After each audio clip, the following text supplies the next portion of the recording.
OPS नवतन में आपका स्वागत करते हैं। और जैसा कि आप देख चुके हैं कि आज हम लोग पढ़ेंगे फोटोसिंथेसिस के बारे में, जिसका हिंदी होता है प्रकाश संश्लेषण। फोटोसिंथेसिस का हिंदी क्या होता है? प्रकाश संश्लेषण।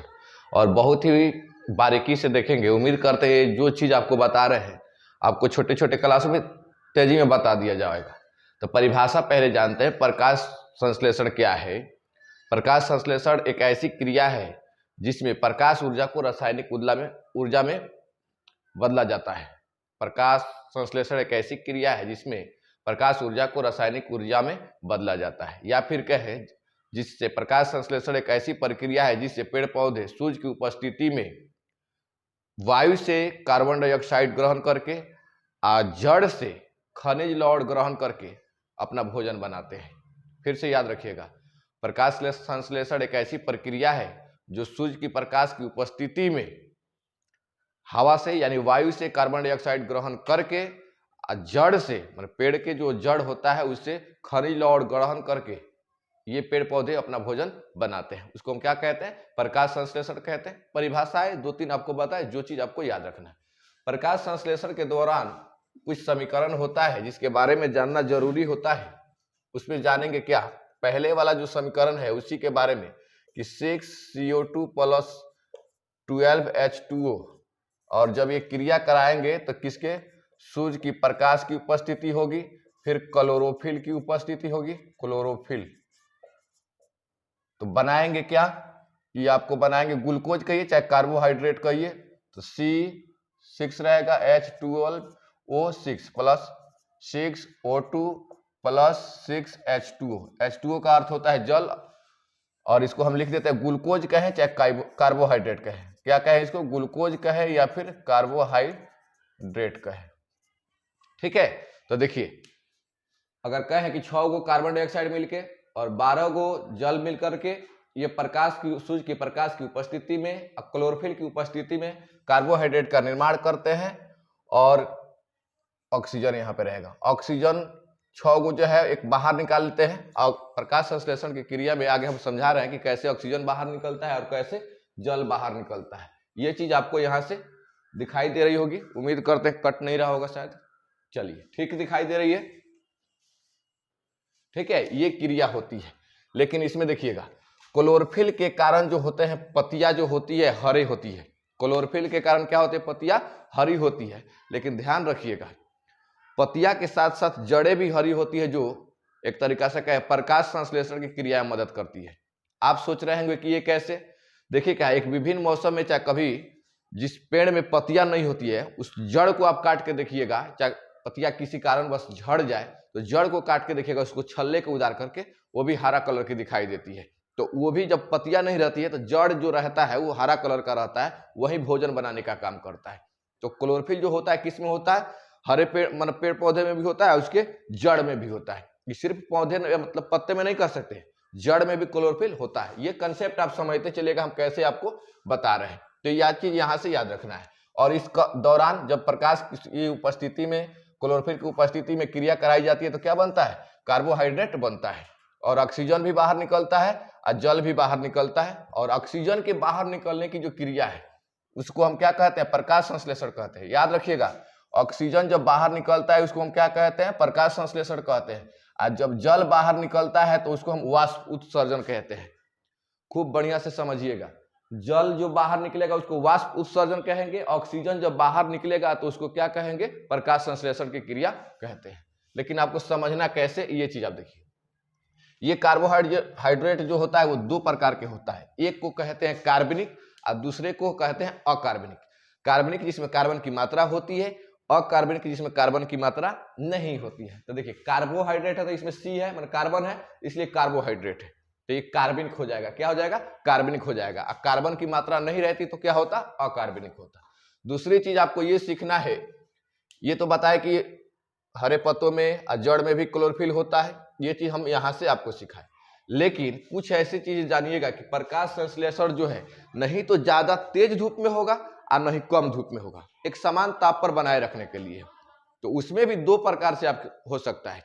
एक तो होता है कि धूप में प्रकाश संश्लेषण हो जाएगा, और दूसरा जो होगा आपको मतलब प्रकाश का थोड़ा कम स्रोत रहेगा, उसमें हो सकता है। जैसे अगर देखिएगा इंडोर घर में पौधा लगा, छोटा छोटा पुष्प लगा देते हैं तो उसको ज्यादा प्रकाश की जरूरत नहीं होती है। अब आम के पेड़ के आप घर में नहीं ना लगाइएगा, बाहर ही लगा सकते हैं, तो उसको ज्यादा धूप की जरूरत पड़ती है।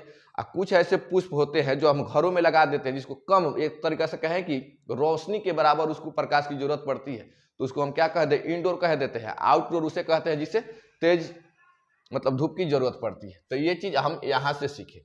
अब सवाल है यहां से कि जो ऑक्सीजन निकलेगा वो कैसे निकलेगा। तो ऑक्सीजन निकलने का जो रास्ता है, या कहें कि ऑक्सीजन जो निकलता है वो जल के अपघटन से निकलता है। जल के अपघटन से, जल के अपघटन से क्या निकलता है, ऑक्सीजन। अपघटन का होता है टूटना, बिखरना, यानी जल के अणु जब टूटेंगे तो क्या निकलेगा, वो कौन सी क्रिया कहलाती है, अपघटन। और इसी अपघटन के कारण ऑक्सीजन क्या होता है, बाहर निकलता है। अगला आप समझिएगा कि CO2 का क्या हो जाता है, अपचयन हो जाता है। अपचयन, CO2 का क्या होता है, प्रकाश संश्लेषण की क्रिया के दौरान ऑक्सीजन जो निकलता है वो जल के अपघटन के कारण निकलता है, और कार्बन डाइऑक्साइड की क्या होता है, अपचयन हो जाती है। तो अपचयन मतलब क्या है, जो एक तरीके से अपच जो हो जाता है, जो पचाने योग्य नहीं होता उसको बाहर निकाल देंगे, तो उसको अपघटन कहते हैं। हालांकि ये केमिस्ट्री की चीज है अपचयन वाला, लेकिन फिलहाल इतना समय जो अपच हो जाता है, जिसको हम खराब बेकार पदार्थ को बाहर निकालने की कोशिश करते हैं, जो पचने के लायक नहीं होता है, इसी अपचयन की क्रिया के दौरान कार्बन डाइऑक्साइड जो है क्या करता है, बाहर निकल जाता है। अगर अगला पॉइंट देखें तो बताइए कि रात में जो है प्रकाश संश्लेषण होता है कि नहीं, नहीं। रात में जब प्रकाश ही नहीं रह पाएगा तो प्रकाश संश्लेषण की क्रिया कैसे होगी, जब भी होगी तो सूर्य के प्रकाश की उपस्थिति में ही प्रकाश संश्लेषण की क्रिया होगी। तो ये चीज आप ध्यान रख लीजिएगा कि रात में प्रकाश संश्लेषण नहीं होती है, जब भी होगी तो प्रकाश संश्लेषण कब होगी, दिन में होगी। और चौथा है, या फिर अगला स्टार मार्क देके आप लिखिएगा, तो प्रकाश कौन कौन से रंग में होता है, प्रकाश कौन कौन से रंग में होता है। तो ये ध्यान रखिएगा, सबसे अधिक जो होगा लाल में होगा, उसके बाद नीला में होगा, उसके बाद बैगनी में होगा। बच्चे क्या करते हैं कि जैसे देखते हैं कि पत्तियों का रंग तो क्लोरोफिल के कारण हरा होता है, टक दे उसको हरा रंग मार देंगे। किस कलर में होगा प्रकाश संश्लेषण की क्रिया, हरा में। ध्यान रहे चीज, सबसे अधिक लाल रंग में प्रकाश संश्लेषण की क्रिया होती है, उससे कम नीला रंग में, उससे कम बैगनी रंग में। हरा रंग में इसके अलावा किसी अन्य कलर में प्रकाश संश्लेषण की क्रिया नहीं होती है, ये बात ध्यान रखिएगा। इन तीनों रंगों के अलावा किसी अन्य में प्रकाश संश्लेषण की क्रिया नहीं होती है। तो क्वेश्चन आप ऐसे याद रखिएगा कि निम्न में से किस रंग में प्रकाश संश्लेषण की क्रिया नहीं होती है, तो हरा रंग याद रखिएगा। याद रहेगा ना चीज। चलिए, ये नीला में जो होता है मतलब बैगनी लाल, मतलब सबसे ज्यादा लाल में, उसके बाद नीला में, उसके बाद बैगनी में होता है। ये चीज आपको याद है। हरा रंग में प्रकाश संश्लेषण की क्रिया नहीं होती है। और ये प्रकाश संश्लेषण को एक और बढ़िया तरीका से समझने की हम कोशिश करते हैं। मान लीजिए कि पेड़ है, ठीक है, ये पत्तियां हम बना देते हैं इस तरीका से। इसमें छोटे छोटे छिद्र होते हैं, इसमें छोटे छोटे छिद्र होते हैं, और इन छिद्र को हम क्या कह देते हैं, देखिए छोटे छोटे जो छिद्र होते हैं उन्हें क्या कह देते हैं, रंध्र कहते हैं, जिसको हिंदी में कहते हैं एस्टोमेटा। क्या कह देते हैं, एस्टोमेटा। तो ये छोटे छोटे जो छिद्र होते हैं, देखिए ये नग्न आंखों से दिखाई नहीं देंगे, माइक्रोस्कोप की सहायता से देखा जाएगा, 10,000 गुना बड़ा लगभग करके उसको जूम किया जाएगा तो ये रंध्र दिखाई दे देगा। तो ये छोटे छोटे छिद्र होते हैं, ध्यान रखिएगा। धाबा नहीं, धाबा रहेगा तो क्लोरोप्लास्ट है, वहां भी आकर के हम आपको बताते हैं। ये जो छोटे छोटे छिद्र दिखाई दे रहा है ये क्या कहलाते हैं, रंध्र कहलाते हैं। क्या कहलाते हैं, रंध्र कहलाते हैं। इनका काम क्या रहता है, गैसों का विनिमय, माने गैसों का आदान प्रदान करना। विनिमय का मतलब क्या होता है, आदान प्रदान। यानी पहला काम तो हो जाएगा क्या, कि ये गैसों का विनिमय करते हैं। गैसों का विनिमय कैसे करेंगे, जैसे ऑक्सीजन को बाहर निकालेंगे और कार्बन डाइऑक्साइड को ग्रहण करेंगे। ये रंध्र जो छोटे छोटे छिद्र होते हैं वो ऑक्सीजन को बाहर निकालेंगे और कार्बन डाइऑक्साइड को क्या करेंगे, ग्रहण करेंगे। दूसरा इसका काम आप ऐसे याद रख सकते हैं कि जैसे अगर कहें कि ये गैसों के विनिमय में तो सहायक होता ही है, खास करके भोजन बनाने में भी ये सहायक होता है। क्या करने में सहायक होता है, भोजन बनाने में भी ये क्या होता है, सहायक करता है। तो दोनों चीज आप याद रखिएगा, गैसों का विनिमय भी करता है, भोजन बनाने में भी मदद करता है। एक और चीज आपको ध्यान रखना है, एक जो डॉट दे रहा है, मेरे पास तो अलग अलग किस्म की मार्कर नहीं है, लेकिन आप समझ लीजिएगा ये छोटा छोटा धाबा दे रहा है, अगर छोटा छोटा जो छिद्र रहेगा, जो छोटा छोटा छिद्र रहेगा वो क्या कहलाएगा? रंध्र कहलाएगा। और उसका मुख्य काम रहता है गैसों का विनिमय करना। लेकिन छोटा छोटा जो धाबा रहेगा, छिद्र नहीं, छिद्र मतलब रंध्र, धाबा रहेगा तो उसको हम कहते हैं क्लोरोप्लास्ट। क्या कह देते हैं? क्लोरोप्लास्ट। जो धाबा रहेगा उसको क्या कहते हैं? क्लोरोप्लास्ट। कुछ लोग कहेंगे सर प्रकाश संश्लेषण की जो क्रिया होती है वो क्लोरोप्लास्ट में होती है कि क्लोरोफिल में होती है? क्लोरोप्लास्ट में होती है, क्योंकि क्लोरोप्लास्ट में ही क्लोरोफिल पाया जाता है। तो ये क्रिया किस में होती है? क्लोरोफिल में होती है, क्लोरोप्लास्ट में होती है। ताकि क्लोरोप्लास्ट के अंतर्गत क्या आता है? क्लोरोफिल आता है। ये समझा रहे, बहुत बढ़िया से आपको समझा रहे, ये चीज देखिएगा। देखिए, जब ये छोटे छोटे धाबा होते हैं क्लोरोप्लास्ट, छोटे छोटे जो धाबा होते हैं उसको क्या कहते हैं? क्लोरोप्लास्ट। और जो छिद्र होते हैं उसको रंध्र कहते हैं। तो उसके अंदर जब जूम करके देखा जाएगा तो एक झिल्ली की टाइप, दोहरी झिल्ली की तरफ ऐसे दिखाई देगा। जो क्लोरोप्लास्ट को जब जूम करेंगे तो दोहरी झिल्ली की तरह ही दिखाई देता है। और जब ये दोहरी झिल्ली के अंतर्गत हम देखेंगे तो दो तरीका से आपको मिलेगा। एक तो यहाँ पे छल्ला बना रहेगा ऐसे प्लेट की तरह, और इधर से भी बना रहेगा। देखिए, दोनों प्लेटों की संख्या समान नहीं होगी, थोड़ा बहुत कम बेसी होगा। जैसे इधर 4 है तो इधर हम क्या बनाए? 5।